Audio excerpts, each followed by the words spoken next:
Karena terus terang selama 2 periode Presiden Jokowi, penegakan hukum sangat lemah.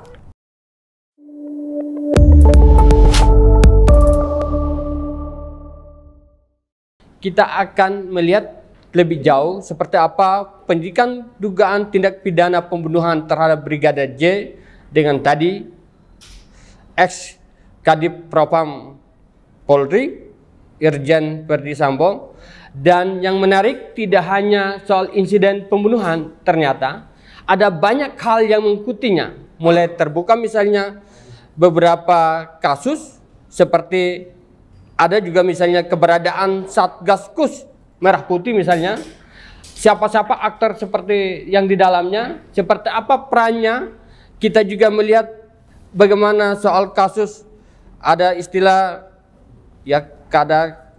judi online dengan kode 303 seperti apa. Saya kira para pakar akan menguliknya seperti apa Republik Penegakan Hukum ke depan. Untuk sementara pada tahap pertama persilakan pada Pak Petrus. Ya, memang Satgasus ini kan ibarat tumor ganas yang saat ini dan selama ini ada di dalam tubuh Polri. Karena itu kemarin kita sudah dengar Kapolri sudah menyatakan menghentikan kegiatan Satgasus. Nah, ini juga menimbulkan tanda tanya. Apakah hanya menghentikan kegiatannya atau sekaligus membubarkan Satgasus? Kalau memang itu dibubarkan, maka perlu ada penjelasan juga mengapa ini dibubarkan bersamaan dengan saat di mana Verdi Sambo ditetapkan sebagai tersangka. Apakah ini ada hubungannya dengan peristiwa dugaan pembunuhan yang saat ini disangkakan kepada Verdi Sambo, sehingga Satgasus ini dilihat sebagai ada kaitannya dengan tugas-tugas sehari-harinya Satgasus. Nah, ini yang masyarakat menunggu, apalagi Satgasus ini kan konotasinya kan negatif. Kasus-kasus besar yang mendapat atensi dari Kapolri itu saja yang ditangani, tetapi selama ini kan masyarakat juga melihat tidak pernah tuntas. Ya, apakah tidak pernah tuntas ini karena ada faktor 86 atau memang dibiarkan begitu saja? Jadi pembubaran Satgasus oleh Kapolri harus ditindaklanjuti dengan pertanggungan jawab selama Satgasus ini berjalan, terutama organ-organ atau orang-orang yang ada di dalam Satgasus ini kalau perlu diperiksa. Karena mereka ini kan satu kelompok besar yang ada di dalam institusi Polri yang selama ini seperti yang dikatakan Pak Sugeng tadi mendemoralisasi tugas-tugas dan fungsi-fungsi Polri yang struktural yang selama ini melembaga di dalam institusi Polri. Jadi Kapolri tidak cukup hanya menyatakan dihentikan kegiatannya atau dibubarkan, tetapi harus ditindaklanjuti dengan suatu pertanggungan jawab. Nah, bagaimana bentuk pertanggungan jawab? Saya sepakat juga seperti yang dikatakan Pak Daniel tadi, harus ada satu tim yang segera dibentuk dan tim ini harus independen. Kalau perlu tidak perlu ada unsur polisi di dalam. Cukup dibawa Menko Polhukam dengan beberapa organ dari luar supaya memang kerja-kerja dilakukan pembersihan dari dalam, karena memang ini momentumnya. Kerja-kerja bersih-bersih dari dalam tubuh Polri ini berjalan sesuai dengan harapan masyarakat. Jadi tidak hanya mengungkap kasus yang melibatkan Verdi Sambo dalam dugaan pembunuhan, tetapi harus ada sisi positif yang juga bisa dirasakan oleh masyarakat dalam pelayanan keadilan. Karena sangat disayangkan kalau momennya sudah ada jaminan dari Presiden langsung, kemudian didukung oleh Menko Polhukam, terus kita hanya terbatas kepada kasus pembunuhan. Saya berpikir apapun status Verdi Sambo, tetapi karena Verdi Sambo ini adalah mantan Kasatgasus, saya lihat di dalam dirinya ada hal positif yang bisa digali. Terutama untuk mengungkap tuntas bagaimana kerja Satgasus selama ini dengan segala hal baik dan buruknya. Itu yang harus dibuka ke publik. Terima kasih. Menyangkut pada problem regulasi tadi yang dikritisi, mungkin ini catatan untuk ke depan, barangkali dari pihak DPR, Komisi 3 menjadi PR untuk membenahi tadi pada aspek regulasi. Nah, saya ingin untuk penegasan untuk masing-masing nanti memberikan catatan penting dari kemelut atau persoalan yang sangat pelik ini dari masing-masing beberapa pointers untuk tugas Kapolri apa ya, atau tim yang akan menangani, dan kebetulan ini kan sepertinya belum dilimpahkan kejaksaannya, masih ada pendalaman barangkali tinggi. Mungkin apa pandangan dari masing-masing ini untuk PR selain memang tugas utama adalah bersih-bersih di internal Polri misalnya. Silakan.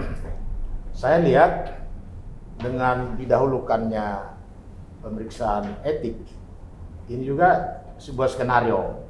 Karena kita melihat praktek selama ini, setiap anggota Polri yang melakukan tindak pidana, itu biasanya proses pidananya didahulukan. Ya.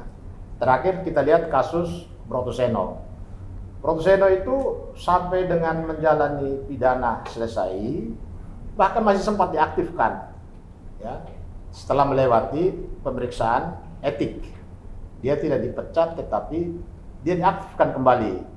Nah, kemudian setelah mendapat reaksi publik, Kapolri merubah peraturan tentang kode etik itu dengan membuka pintu adanya PK terhadap putusan etik, lalu Brotoseno dipecat. Jadi kita juga mesti waspada dengan proses etik yang selama ini berlangsung, karena bisa saja ini sekedar untuk mengalihkan perhatian publik bahwa ada proses hukum tengah berlangsung terhadap mereka yang disebut-sebut tadi sebagai ada upaya untuk menyelamatkan sekian puluh orang itu. Karena bagaimanapun pekerjaan mereka yang berusaha untuk mengemas kasus ini menjadi kasus yang sederhana, ya, menghilangkan barang bukti, membersihkan semua apa yang ada pada saat olah TKP itu kan juga sebuah kejahatan yang harusnya diproses. Nah, sampai dengan hari ini kita belum pernah dengar terhadap tindak pidana terkait dengan menghilangkan barang bukti, merintangi penyidikan itu berproses dan belum ada, kalau nggak salah belum ada juga tersangkanya. Jadi permainan maju mundur mencoba untuk memperkecil persoalan ini pun di Bareskrim Polri itu masih berlangsung. Salah satu contoh kita lihat fenomena dalam 1-2 minggu itu si tersangka bisa gonta-ganti penasihat hukum, ya, dengan mencabut kuasa, lalu kuasanya itu di luar membuka rahasia hubungan dia dengan kliennya, ya. Semua informasi yang penting terkait dengan yang dia peroleh dari kliennya dia publish. Ini juga sesuatu yang tidak baik, ya. Bisa juga ini skenario, begitu mendapatkan informasi yang sifatnya bisa menyudutkan orang lain, dibiarkan ini dipublish. Bisa juga ini ada pengalihan isu. Jadi kita harus tetap cermati, kita jangan dulu berpuas diri, karena saya juga lihat Presiden pun menyatakan dia belum puas. Pertama soal penyidikan kasus ini, Presiden menyatakan dia belum puas. Padahal sudah ada tersangka, bintang 2 sudah, bintang 1 juga sudah, Presiden menyatakan belum puas. Belum puasnya Presiden ini juga harus kita artikan, mungkin juga terkait dengan Satgasus ini. Satgasus ini merupakan sesuatu yang kalau bisa Kapolri dahulukan. Kalau Pak Kapolri karena satu dan lain hal merasa selama ini dia terjebak di dalam permainan ini, lebih baik dia mundur. Berikanlah kepada Kapolri yang betul-betul tidak ada beban. Siapa tuh? Kita belum tahu siapa. Ya. Tetapi Kapolri yang tidak punya beban supaya dalam melakukan bersih-bersih ini bisa berjalan sesuai dengan harapan kita, harapan Presiden, supaya sisa waktu 2 tahun kepemimpinan Jokowi ini ada sesuatu yang bisa kita rasakan ada gunanya buat penegakan hukum kita. Karena terus terang selama 2 periode Presiden Jokowi penegakan hukum sangat lemah, ya. Kita masih sering diminta-mintain uang oleh mulai dari urusan di pengadilan, ya, di kejaksaan, di kepolisian, itu masih menjadi keluhan masyarakat dan itu merata di seluruh Indonesia. Jadi kita jangan dulu berpuas diri dengan penetapan tersangka yang sekarang ini sedang berjalan, dan kita juga tidak boleh hanya fokus kepada soal pembunuhan, tapi kita kalau perlu kita juga ikuti terus perkembangan mengenai penindakan terhadap Satgasus. Satgasus. Iya. Maka tadi menurut saya, sekalipun ya Verdi Sambo sudah dinyatakan sebagai tersangka, tetapi sebaiknya Verdi Sambo pun menyumbangkan sesuatu untuk membersihkan Polri ini dari hal-hal yang disebutkan sebagaimana praktek yang dilakukan di dalam Satgasus ini. Karena bagaimanapun sebagai ketua Satgasus, dia banyak tahu. Jadi dia bisa berfungsi sebagai justice kolaborator atau whistleblower. Saya kira ini bisa dia lakukan dua fungsi itu, ya, karena dia tahu dia ada dalam sistem, dia ada dalam komando. Jadi sebetulnya dia tidak punya beban yang terlalu besar. Lebih baik di dalam proses ini dia juga harus memberikan sesuatu yang positif buat penegakan hukum kita, khususnya di dalam institusi Polri. Itu saja, terima kasih. Baik, pemirsa atau yang pencinta yang mengikuti berita-berita aktual di RKN Media, tentu saja selama proses diskusi banyak isu-isu informasi yang tadi diungkapkan para pembicara di depan, dan tentu saja kita akan menunggu seperti apa sepak terjang penanganan selanjutnya. Ikuti terus informasi lewat RKN Media dan akan berkelanjutan diskusi-diskusi ke depan. Mungkin diberi kesempatan kalau ada closing statement 1 menit. Ya, ini diskusi kita ini kelihatannya menarik karena di WA, di handphone saya kemasukan WA menginformasikan bahwa entah kapan terjadi, tetapi di sini diisukan BG itu akan jadi Menpan RB, Listio Sigit Kepala BIN, Agus Kabareskrim Kapolri. Nah, seandainya informasi ini benar, maka khusus mengenai pergantian Kapolri ini harus dipertimbangkan matang-matang.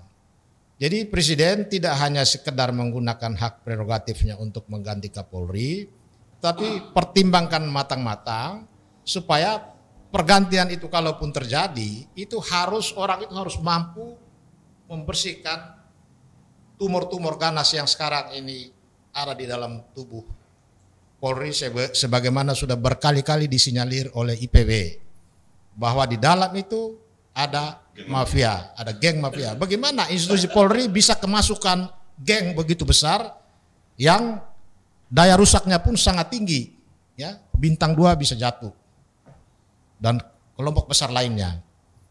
Jadi terkait dengan isu ini, Presiden perlu mempertimbangkan dengan sungguh-sungguh sehingga jangan sampai hanya ganti baju, penyakitnya tidak diberantas. Terima kasih.